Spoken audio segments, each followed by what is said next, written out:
Halo Music Lover, apa kabar? Ketemu lagi sama gue Glenn dari Sinfonia Musik. Dan ini adalah TWS Razer Hammerhead Second Generation. TWS paling baru dari brand gaming yang terkenal, Razer. Kira-kira gimana bunyinya? Kita akan bahas aja langsung.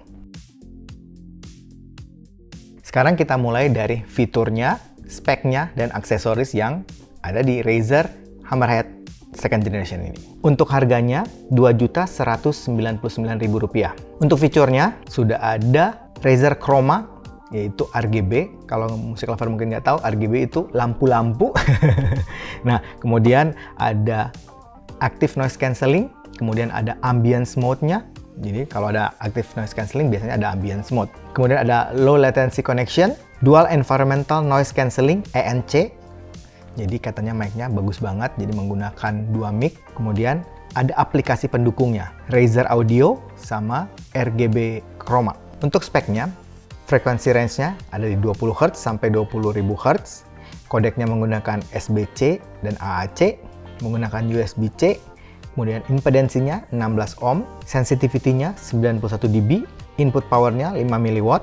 Kemudian driver yang digunakan 10 mm, termasuk yang cukup gede, sudah menggunakan Bluetooth 5.2, IPX4, kemudian daya tahan baterai yang cukup gede. Kalau RGB-nya dimatiin dan ANC-nya dimatiin bisa sampai 32 jam. Beratnya sekitar 53 gram, kemudian pattern untuk mic-nya omnidirectional, jadi nangkap luas, kompatibel sama Android sama iOS.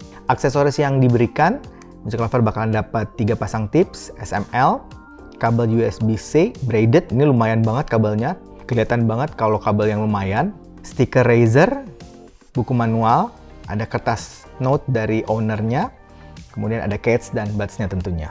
Sekarang kita masuk saja ke desain dan build quality-nya. Nah, Music Lover, untuk ukuran TWS harga 2 jutaan, ini lumayan sih. Memang sih masih kerasa agak plastik, tapi kelihatannya plastiknya agak lumayan lah. Untuk case-nya solid, ya, bentuknya kotak agak gede, jadi bukan tipikal yang langsing yang kecil, ini cukup besar, tapi agak tipis. Di bagian atasnya ada tulisan Razer, kemudian di bagian depannya cuma ada indikator lampu aja satu, ya. Di bagian bawahnya ada USB-C-nya. Overall lumayan lah, bahannya juga gue cukup suka. Untuk buds-nya, ini agak mirip atau arahnya kayak AirPods Pro yang bentuk in-ear monitor, bukan AirPods yang biasa yang kayak earbud gitu, tapi yang kayak in-ear monitor, tapi ada tangkainya. Cuman housingnya memang dia agak lebih gede.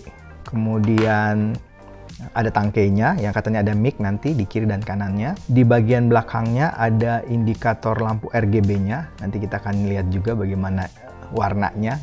Keren banget. Shell-nya secara umum sih bukan yang paling kecil sih ya, tapi bukan juga yang paling gede gitu, jadi ya cukup aja lah. Kemudian ada lubang vent-nya di bagian belakang dari faceplate-nya, nozzle yang ukuran pendek. Terus tipsnya ini tips yang khusus ya, karena bentuknya lonjong, bukan tipikal tips yang seperti IM atau TWS yang biasa gitu, yang ini bentuknya lonjong, jadi ini yang khusus. Nah, gue mau jelasin tentang lampu RGB-nya ini, karena ini salah satu fitur yang paling mereka kedepankan. Jadi lampu RGB-nya ini bisa kita customize, Music Lover, menggunakan aplikasi yang namanya RGB Chroma. Lampu RGB ini kita bisa atur dengan semua platform.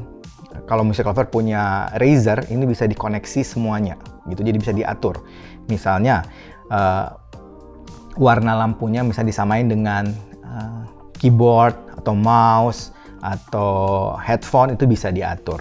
Nah, untuk Razer Hammerhead sendiri ada aplikasi untuk handphonenya. Jadi ada aplikasi kayak gue pakai Android ini, ada aplikasi yang namanya RGB Chroma. Itu Music Lover bisa customize, bener-bener customize. Misalnya nih, Music Lover pengen warnanya hijau, itu bisa diatur di sini. Jadi hampir semua warna bisa kita customize. Ya, atau misalnya Music Lover pengen warnanya itu berubah-berubah, jadi kayak merah, kemudian pelan-pelan berubah jadi biru, kemudian pelan-pelan berubah jadi kuning, itu bisa diatur. Dan yang paling menarik, yang paling gue suka, dia bisa ngatur warnanya itu berubah dan bergerak sesuai dengan audiometer. Maksudnya gimana? Sesuai dengan bunyi audio yang Music Lover dengarkan. Baik itu audio dari player audionya, mungkin dengerin lagu, Spotify misalnya, ataupun main game, ataupun nonton film. Jadi warnanya ini akan kedap-kedip dan akan berubah-berubah sesuai dengan peak meter atau sesuai dengan audio meter yang ada di handphone Music Lover gitu. Jadi ini menarik banget. Ini gue kepikiran ya, ini memang Razer sangat-sangat stylish banget ya. Mungkin Music Lover bisa sesuaikan dengan misalnya topinya atau bajunya. Ini jadi stylish banget lah gitu, keren lah. Overall mungkin dari desainnya, gue bakalan kasih poin sekitar 8 lah, karena ini keren banget, apalagi customize RGB-nya ini. Nah sekarang kita akan bahas masalah connectivity dan latensinya. Untuk connectivity ini termasuk mudah banget. Music Lover bayangkan ya, begitu kita buka case-nya, walaupun Music Lover belum nyalain Bluetooth di handphone, itu langsung kedeteksi ada Razer Hammerhead, langsung keluar gambarnya. Kita tinggal pencet connect, langsung di-connect. Jadi sudah sangat mudah gitu. Nah, untuk latensinya sendiri, ini kan ada fitur game mode. Nah, fitur game mode-nya ini bisa sampai sekitar 60 milisecond latensinya. Jadi ini termasuk sangat kecil. 120 aja itu udah kerasa kecil gitu. Ini 60, jadi benar-benar rendah banget. Nah, sekarang kita masuk ke fitting dan penggunaannya. Untuk fittingnya seperti ini, buat gua sama sekali nggak ada problem. Jadi ini termasuk fitting yang nyaman buat gua. Memang gue belum sempat coba untuk lari gitu ya, untuk olahraga, tapi untuk gue pakai sehari-hari tadi gue udah nyobain cukup lama ya, mungkin seharian gue cobain main game, dengerin lagu, nonton film, banyak activity, dan nyaman banget ya. Di kuping nggak panas, ringan, terus ceilingnya dapat, isolasinya bagus, fittingnya juga nggak kerasa gimana-gimana, nyari fittingnya juga gampang gitu ya. Overall oke sih.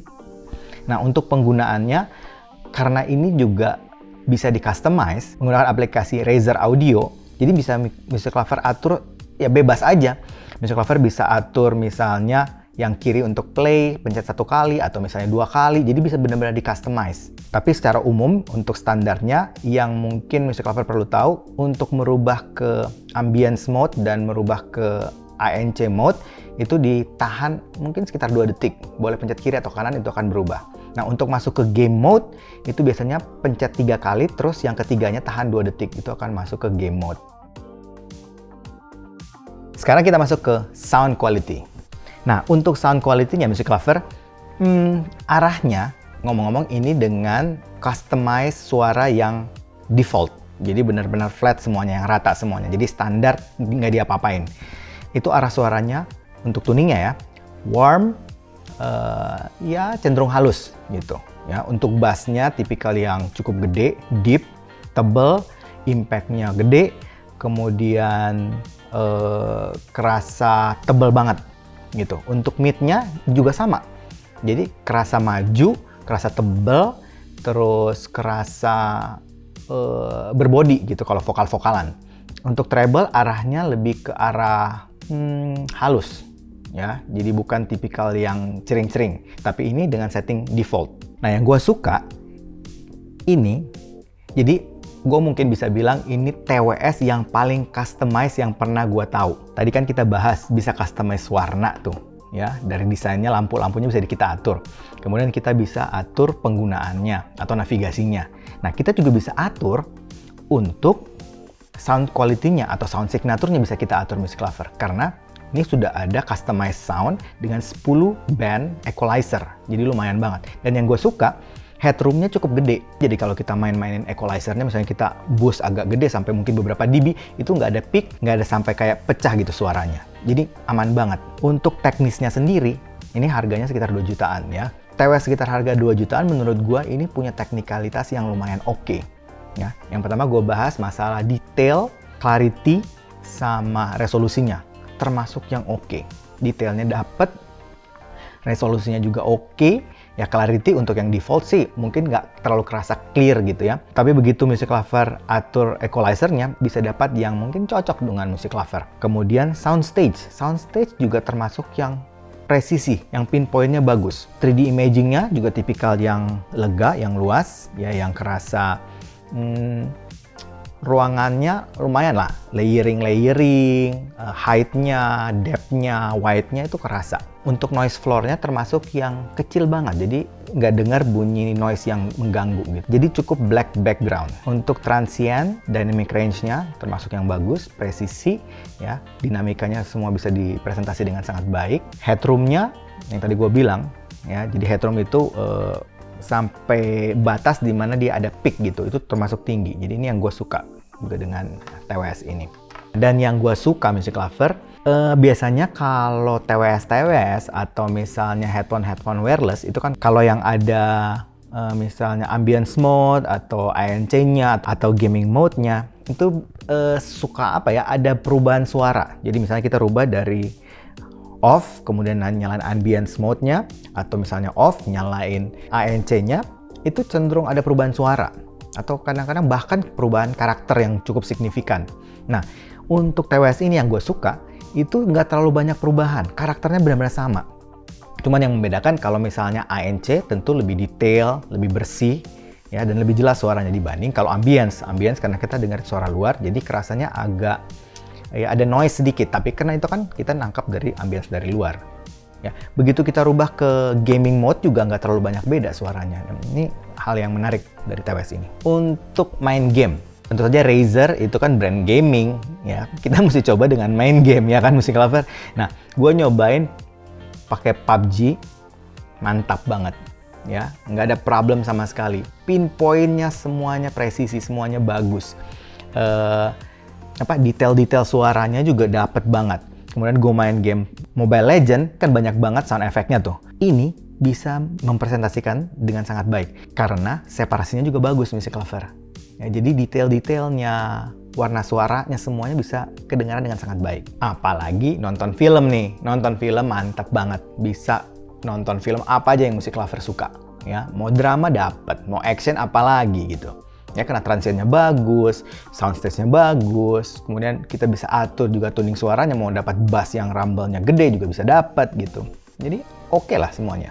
Kesimpulannya Music Lover, kalau Music Lover cari TWS yang bisa di-customize macam-macam, ya kayak gue, tipikal orang yang suka customize gitu, suka nyoba-nyoba, suka eksperimen gitu, suka ngatur-ngatur equalizer, kayaknya ini bisa dipertimbangkan. Ya bayangkan, Music Lover bisa customize warna lampunya, bisa disesuaikan dengan style Music Lover, kemudian bisa customize penggunaannya, navigasinya, bisa customize suaranya yang sesuai dengan Music Lover, dan tentunya teknis suaranya juga termasuk bagus loh. Kemudian latensinya yang sangat kecil, sehingga kita bisa pakai dengan nyaman untuk main game, bahkan game yang berat juga. Bayangkan 60 millisecond itu kecil banget loh. Dan ada teknologi ANC dan ambience mode, jadi cukup lengkap Music Lover. Ditambah juga mic yang bagus. Jadi kayaknya sih ini bisa dipertimbangkan. Tapi itu kan pendapat gua Music Lover. Bagusnya sih Music Lover selalu cobain sendiri, audisi sendiri, dan selalu percaya sama kuping sendiri. Kayaknya itu aja dari gua hari ini. Kalau Music Lover suka dengan channel ini, like, comment, share, subscribe, dan ingat juga untuk nyalakan loncengnya. Oke, sampai ketemu lagi. Dadah!